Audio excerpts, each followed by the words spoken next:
affairs, subscribe to our YouTube channel. Click the bell icon for updates.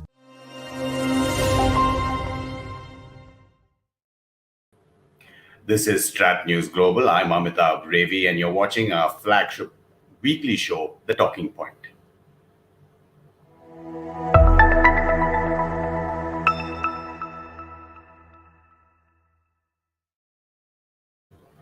Glad to be joined again from Kanchipuram by Sathiya Moorthy. He's a well-known analyst for everything South Asia, but especially Sri Lanka, Maldives, the Indian Ocean region. He is a distinguished fellow and the head of the Chennai Initiative at the Observer Research Foundation. Mr. Moorthy, thank you so much for your time. Thank you. Good evening. And also a good evening to Dr. Gulbin Sultana. She's a research analyst at the Manohar Parrikar Institute for Defence and Strategic Analyses. Welcome to StratNews for the first time and hopefully not the last time, Dr. Sultana. Thank you. It's my pleasure joining you. I'm looking forward to the discussion. It's completely our pleasure. Dr. Sultana, I just wanted to start with you. I've just seen a tweet. The Prime Minister has met the Foreign Minister and now, of course, the President-elect of the United Nations General Assembly, Shahid Abdullah Shahid from the Maldives.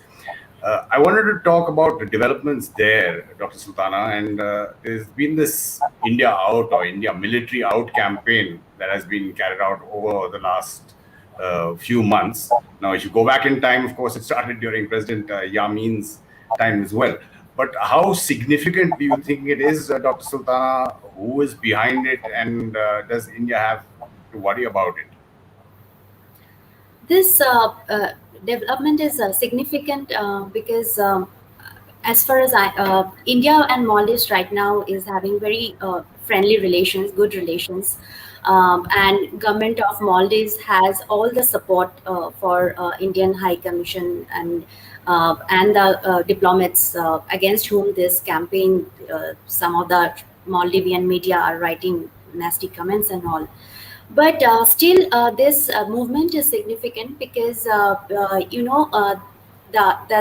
this India Out campaign. That's a social media campaign is going on, and it's the youth, particularly from Maldives, they are getting attracted to this movement, and that is why it's significant. Though number is not much, you cannot say that the huge people are against or supporting this anti-India Out movement, but it's sending a negative message because the local media house which are behind this anti-India Out campaign, and also the opposition party right now, the coalition, PPM and PNC, they are backing this India Out campaign. As you rightly mentioned, that this anti-India campaign started during President Yamin's period, and they are now opposition at this point of time, and they are backing this movement.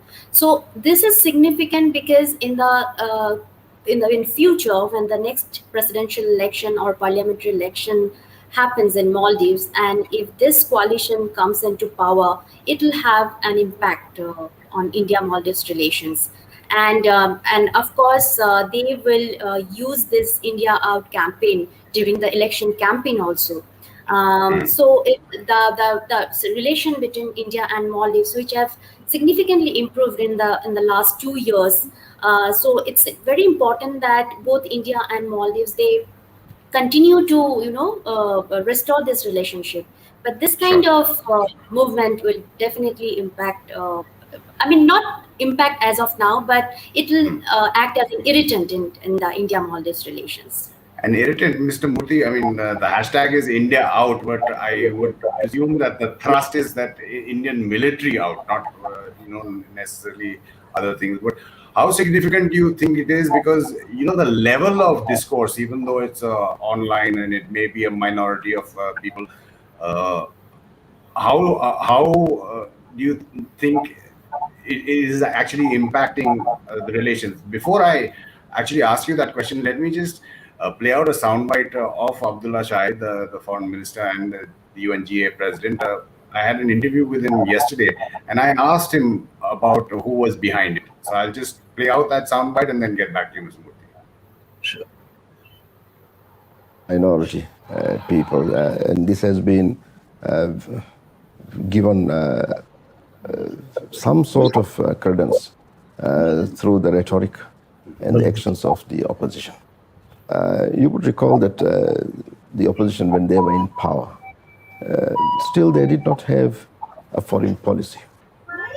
Their only policy with regard to international engagement was to try and play one country against the other.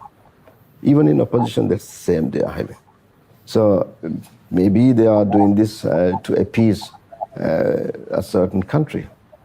Maybe that is the only foreign policy that they have. But in the long term, that is not going to be in the interest of Maldivian people, nor in the interest of any party in the country to promote such hatred, xenophobia, and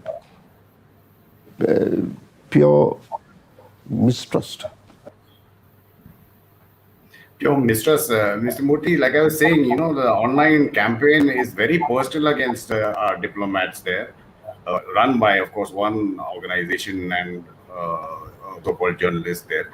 But when he says maybe they're trying to appease, and he's mentioning, the opposition and this minority group appease a certain country, even though later he says China has nothing to do with domestic politics, he's alluding to China behind the campaign?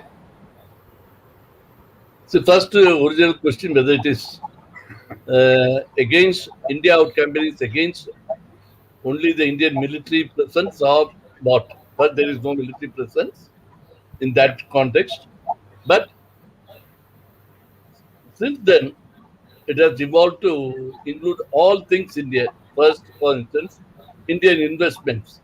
When India signed that agreement for the longest sea bridge in Maldives, they included that. Now, as you have been saying, they have started targeting Indian diplomats. So everything and anything Indian is what they want. One. Two, I see a particular trend, as Gulbin was saying, about the 2020 presidential election. I think that we are looking at a repeat or near repeat of the 2013 elections, which was preceded by anti-GMR, Indian GMR infrastructure group was there, as you know. Yep. That became an anti-India campaign. So I suspect that whoever was behind that at that time is now behind this campaign too, and they have limited imagination that they are not able to pull out another campaign idea, and 2 years before the election, or rather even earlier, they have left only with this. Of course, as you rightly pointed out, Minister Shahid first said, pleasing some countries, then by name he said China was not involved.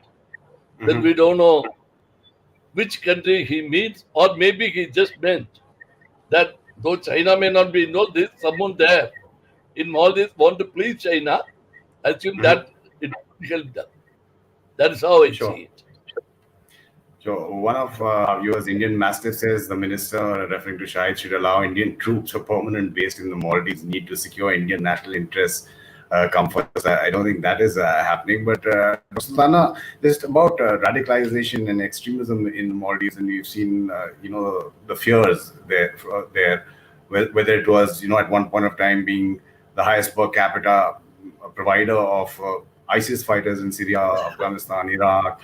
Then the May 6th blast, that assassination attempt on former President Nasheed. There are, 1,200 islands there, so many of them uninhabited, that there's worries for India also for Mumbai-style attack that could take place. How worrisome is it for you, in your opinion, radicalism and extremism in the Maldives, for the Maldives and for India?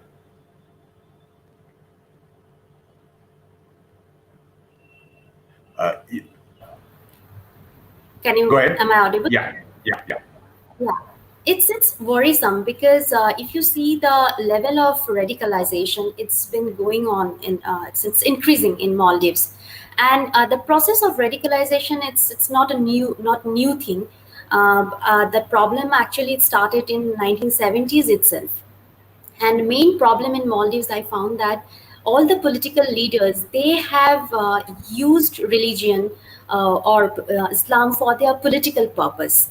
Uh, in a way, in the process, what happened? They allowed the political leaders, even some of the leaders who are known for their liberal approach and the liberal-minded politicians, they also allowed some kind of Islamist activities within the country for their political interest. As a result, it's growing day by day. We have seen significant increase in radicalization and violent extremism there. And now for Maldivians, that's a major concern because they have, since 2007, they have faced that attack, terrorist attack in Maldives was in 2007. After that, there are several attempts. And on May 6th, it was attack on Speaker Mohamed Nasheed. So it's very worrisome for Maldives, and we know in the neighborhood, whatever happens, that has spillover effect on India. So we really have to worry about it. And I remember reading some of the news items when the Mumbai attack happened, that some Maldivians probably were also there in the group. And many of the Maldivians, they are actually not only they have gone to Syria and joined ISIS. Before that, also some of the Maldivians, they fought for Al-Qaeda and Lashkar-e-Taiba. And the recruitment is also going on within Maldives by these global terrorist groups. And social media is very active. Through social media also, attempts are being made to, first radicalize or brainwash the youth, and then try to make a fertile ground for recruitment. So in the region, in the neighborhood, I think this is it's worry for us too. I mean, we cannot ignore whatever happening in Maldives. Sure. Mr. Moorthy, in terms of radicalization, we're seeing what the CCTV footage that the Maldives police had released soon after that May 6th attack. But it's been almost 3 months now. You have that, what is it, 241 committee in the Majlis. Nobody really knows what's happened. There are 5 people who are arrested, but who was behind it? What was the motive? We don't still know. Yes. The thing is, the 241 committee has not come up with any clues on that, and their terms of reference also did not really involve investigation or interfering with police in a way that will affect the police investigation. But there is one major clue that no one has followed, including, or at least as of now.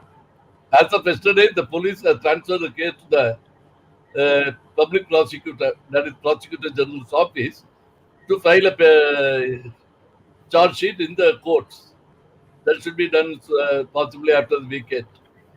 But one question is, one of the ruling party MPs, they have told Defence Minister that he had advanced information and that he passed it on to the Defence Minister, both in the 241 committee, that's the parliamentary panel, and outside. Defence Minister Maria Didi did not deny that, and she has said, yes, he passed it on.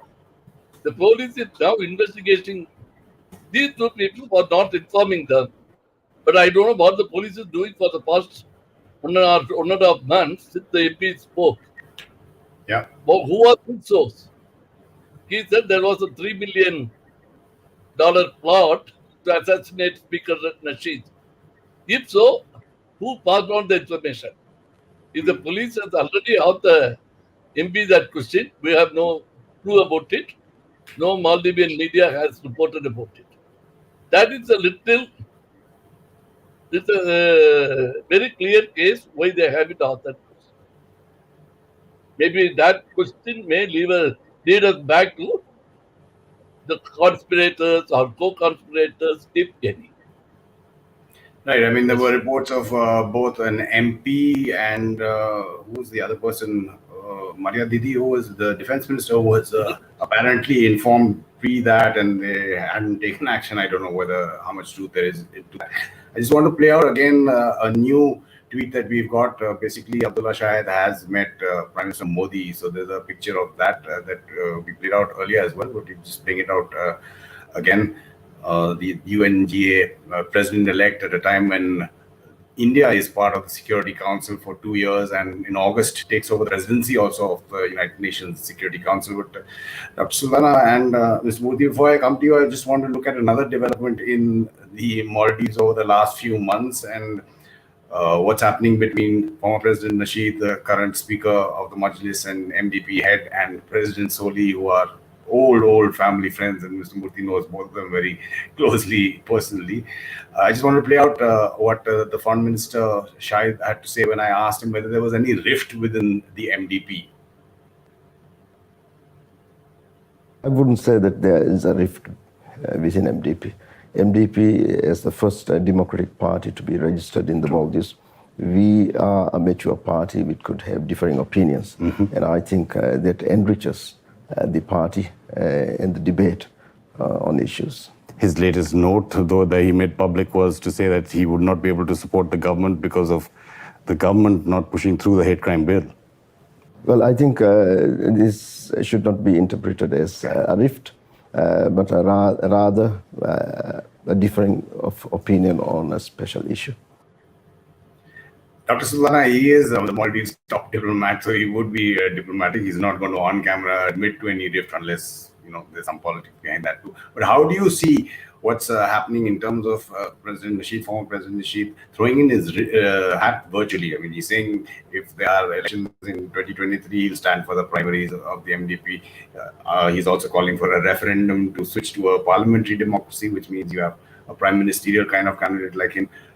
How do you see that politics developing, Dr. Sultana, and how does it affect India? And in fact, I think Mohamed Nasheed has also said that I don't remember the exact wording, but he said I cannot tolerate whatever the current president, something like that. He has also mentioned. So this is really worrisome. Because we can see a major difference between President Solih and Mohamed Nasheed. And Mohamed Nasheed, as you have rightly mentioned, that has asked President Solih to call for referendum, cancel the presidential election and go for referendum, and postpone the parliamentary election to 2024. So now. This is not a very good sign for the future of the Maldivian politics. If there is split between these two leaders within the MDP, the winning, MDP's political future will have to really worry about it. Because if there was local council election in April, and in the local council election, the Malay, where like 40% of Maldives population live there, their MDP lost. MDP has never lost. Yes, and MDP has lost it, and that's a significant development for Maldives MDP, Maldivian Political Democratic Party.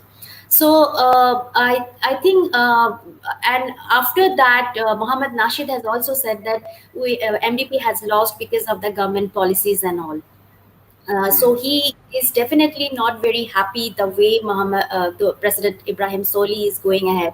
And Mohamed Nasheed is also saying he's not happy about the fact that President Solih has joined hands with the Islamist parties. They are in the coalition party. They are Adalat party, and he is listening to them. And as it was already been mentioned, that a hate crime bill was because of the Islamists, President Ibrahim Solih did not go ahead with this hate crime bill and all. So he is not happy at all. And because of their differences, I think within there is a difference among the MDP cadres. There's also a difference.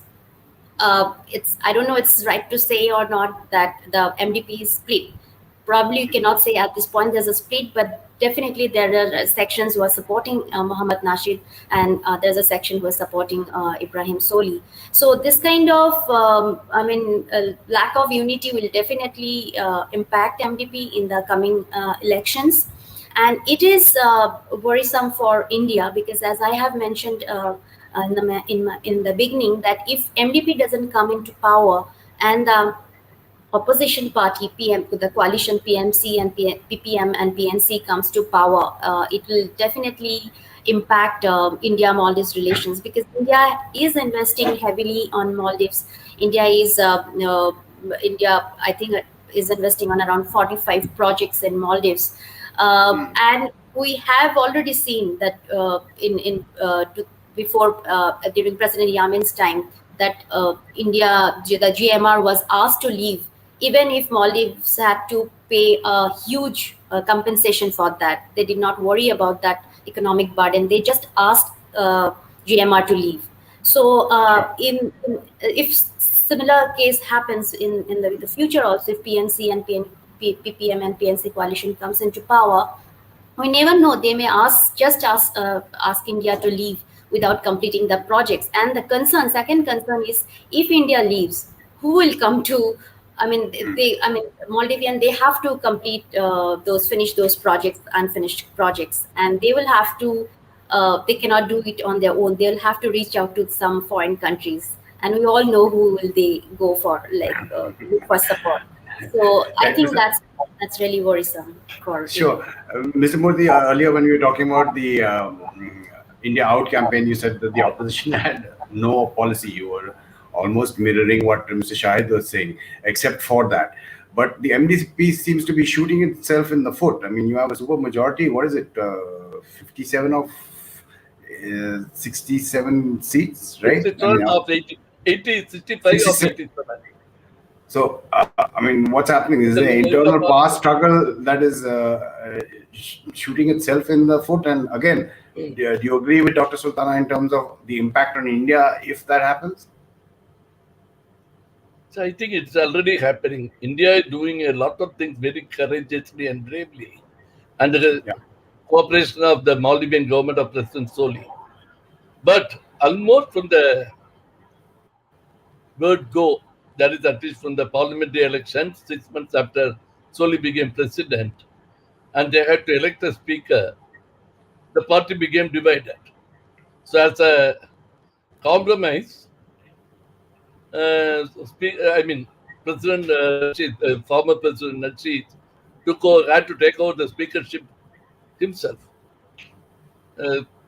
MDP, their party, has got 2/3 majority in parliament, and from what we understand, President Solih's camp has 2/3 of that majority.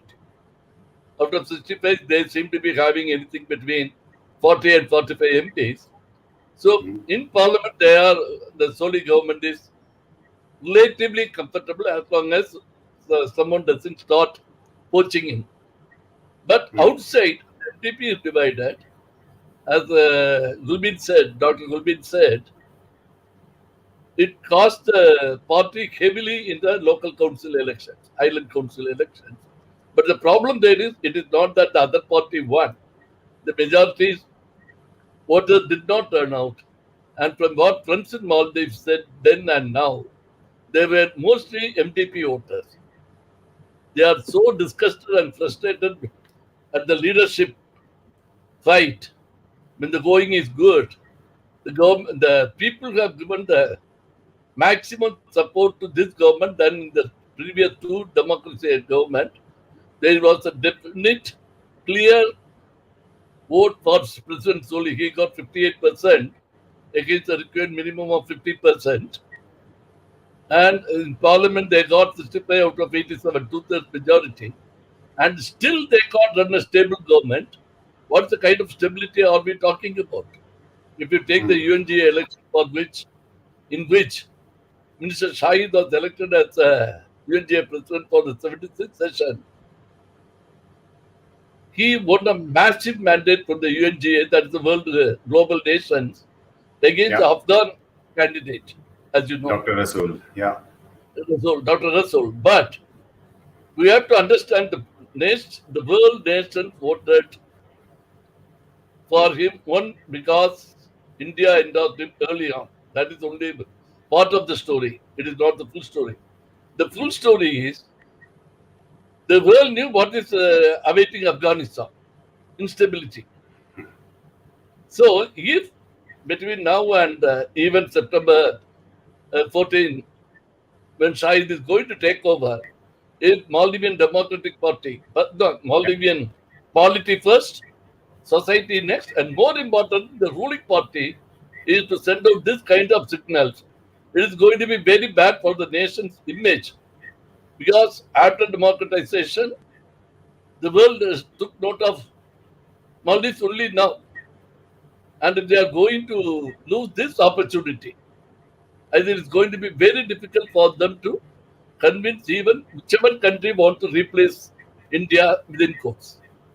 I'm just going to come to that perfect timing, Mr. Murthy, you had. I also wanted to talk, I don't know whether I'll get a time in terms of timing. Post his UNGA presidency, Shahid will be also perfectly poised if the circumstances in the Maldives are such to allow him to bid for presidency as well. But that's another subject. Since you were talking about this so-called country, it's China. We can say China with the C. This is what I asked Shahid Abdullah Shahid also about the loans and the debt that they had to repay to China, and how India was also helping with both budgetary support, lines of credit, and currency swaps. This is what Mr. Shahid said. In its assistance, it has been most forthcoming, even at the height of the pandemic. India has assisted us both in kind and also in budgetary support. Like all the small countries, we have had a difficult time repaying our loans, and it is of great comfort to Maldives and all small island states, and also the LDCs, that the G7 came up with the DSSI. With China, we are very grateful that they have been making arrangements through the DSSI, so that the Maldives and many other countries do get that breathing space. Well, Mr. Shahid has met the Prime Minister Narendra Modi as well as the External Affairs Minister. Yesterday, he met Foreign Secretary Harsh Shringla. But just on the topic of China, Mr. Murthy, how do you see the Maldives currently placed? India is first, but they are still, and very rightly so, it's in their interest to try and balance with China. How do you see that equation developing in the near future? I don't think they are looking at China as a strategic partner or a strategic replacement for India. Not that they are into an Indian camp or anything like that. That's all. As long as they play neutral strategically, even that is enough for India. But they own a huge credit to China. So the development relationship, where there are new projects other than the one that is on now, which is the fishing project, if memory serves me right, I don't think there have any new projects coming up or in the pipeline thus far. So when we are talking about China taking India's place or development funding, I mean, replacing India, it can at best be development funding. Let us also accept one thing. Barring China earlier and India now, no other country has come forward to put in money in countries like Maldives. That is very worrisome. So if someone doesn't want a country X, these smaller nations are left only with country Y. They don't have other options. If they go to IMF in this time of COVID, still they will lay down so many conditionalities that will make the elected government unpopular. This happened to President Nasheed in 2008 to 2012 when he embraced IMF plans, introduced income tax. Of course, he raised the government revenue from say about $7 or $8 trillion to 20 or 30, if memory serves me right. that is beside the point, but politically, no political party would want to take that risk. Two, President Yamin, he shifted towards China and he started spreading a kind of hatred against India, yes. But he ensures stability, and stability alone brought him fun. It is not the other way around. You put in development and that will make you, stable. That didn't happen. Even today in Maldives, Indian development funding is big ticket projects are there, but the government is unable to utilize it to promote stability, and the ruling party is not itself not allowing that to happen. This is very worrisome. And two, flowing from this, I think we are coming close to the closing. One thing we have to remember, we are always talking in terms of Nasheed, Solih, and Yamin, but there's a constituency out there of youngsters who first voted Nasheed. Nearly 40 to 45 or even 50% of the voters at that time were youth. Even today, that number hasn't changed. They are getting increasingly frustrated with the system. Some of the arrested persons in the India out campaign, or even in the attack on President Nasheed, they are members of the ruling MDP. So we are seeing a totally different message, and which India has to get acquainted with, and the international community too. And more importantly, the political players in the country, whether it is Yamin, Nasheed, or Solih. And incidentally, President Solih is keeping his mouth shut. We presume that what he has not commented, his camp has not commented once against any of the pronouncements of President Nasheed. And even Nasheed camp, so-called Nasheed camp, they are keeping quiet.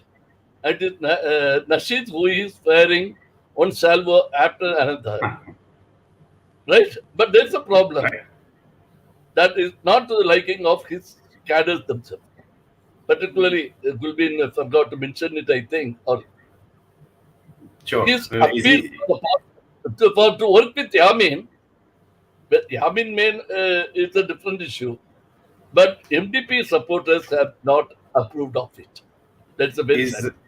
Is former President Nasheed overreaching? Dr. Sultana, last words to you in terms of India and China. Now, India and China have very different models of behavior everywhere across the world. But when we're talking about the Maldives and development, economy, or even the security blanket that we provide in terms of cooperation, much more transparent. All our deals are, say, the tenders go, the Maldivians decide where they go, unlike what China does.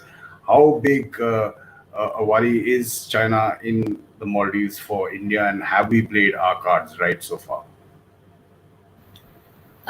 You meant to say China is worried for India or India? Yeah, in the Maldives.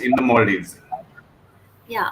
As of now, China is, I think that we should not worry much about China because that project which they started, they have finished. Like, for example, Sinamale project, China, they have finished it. Then China Maldives free trade agreement was signed, but then it's not put into effect because the current administration, when they were in opposition, that time this agreement was signed, and that time they were opposing. The current administration was opposing that FTA, and when they came into power, they have said they are not going to continue with the free trade agreement with China. So it's not functioning, and also there were no new projects as such. The Chinese, they are not there as of now. But then, as I said, like as of now, it's not worrisome for China, because as far as China, they haven't done anything militarily. They haven't. There's no military project as of China. Though I think during Yamin's time, and a protocol was signed to build a ocean observation center. I think that's also not happening now. So as of now, India should not worry much about China. But in the future, we don't know what government comes to Maldives and how they deal with India, China, both the countries. But as of now, I'm not that worried for Chinese presence in Maldives. Right, Dr. Sultana, one of our viewers agrees with you, and thank you for giving us your time and your valuable expertise in looking at the developments in the Maldives. Thank you again for your time, Dr. Sultana. Thank you.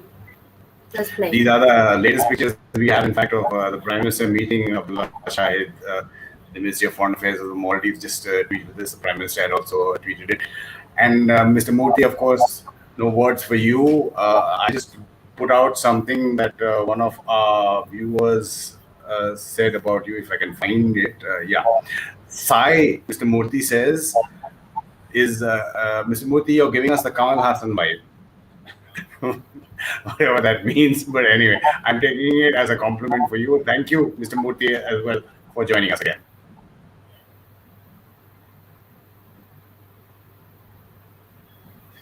I think you're muted. Yeah, Mr. Moorthy. Yeah, thank you. Thank you so much.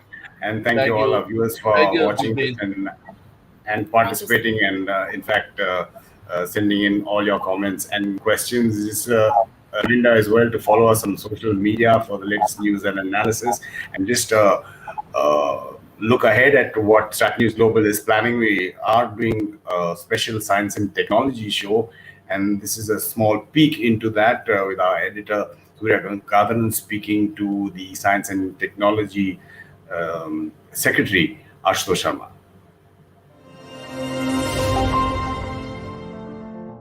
The policy is about science, technology and innovation.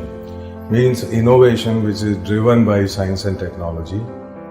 The policy is also about doing good quality science and developing technology which is relevant for us with priorities of the nation. But now we have transited, we have transformed this thing into making use of digital tools with high accuracy. And this is what is bringing the revolution. That this is a combination of digital and cyber elements on one side and something physical like we think about machines and stuff on the other side.